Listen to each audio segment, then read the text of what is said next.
In this video, we'll be reviewing how to resolve conflicts using overwrite protection. So ideally, before every and all deployment, it is always best practice to run this tool to get full-time insight into what exactly is going to happen with your deployment, ultimately trying to avoid code overwrites. So I just selected that overwrite protection button, and now we'll want to compare it directly against our target org. So I'll select integrated dev in this use case. Once this loads, we'll click overwrite protection, and Flosum is going to start that retrieval of the target file. So essentially what's happening in the backend is Flosum's pulling that latest file from your branch and then comparing it against the latest file in the target and running a diff. Once this loads, down below, we'll be able to see all conflicts that exist. So here we can see anything highlighted in yellow, there is definitely a conflict, and you would definitely want to get a second set of eyes on these before deploying. So we'll start with a permission set and click on different. So this should look pretty similar to the peer review screen, except there's two differences. The source file is on your left. Now we compare it directly against the target org. And the reason we do that is so Flosum can detect any manual changes in real time. So here you can see on the right, anything highlighted in red, it means this is at risk of an overwrite. So maybe another developer deployed this permission set before me, but I don't have their changes in my file.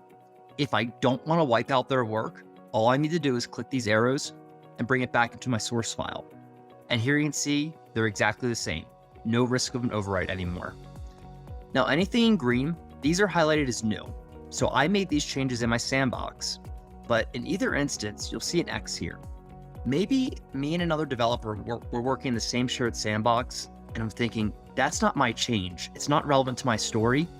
I could easily remove it from my source file, meaning it wouldn't be deployed anymore.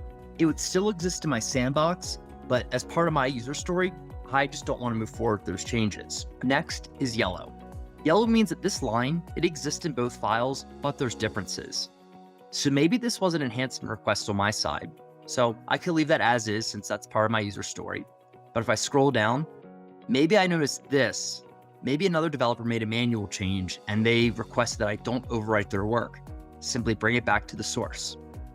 Now, if you're happy with these changes and you're going through all these conflicts, you can click Save and Next. And essentially, you just repeat this step until all conflicts are resolved. Here's a layout, and you'll rinse and repeat this process over and over when you click Save. And then once you do all this, these will all be reflected as saved. Now, all you need to do as the end user is once you've resolved all these, click Cancel, and right back to the branch you go. And here you can see for the conflicts I did resolve, these update to a version 2.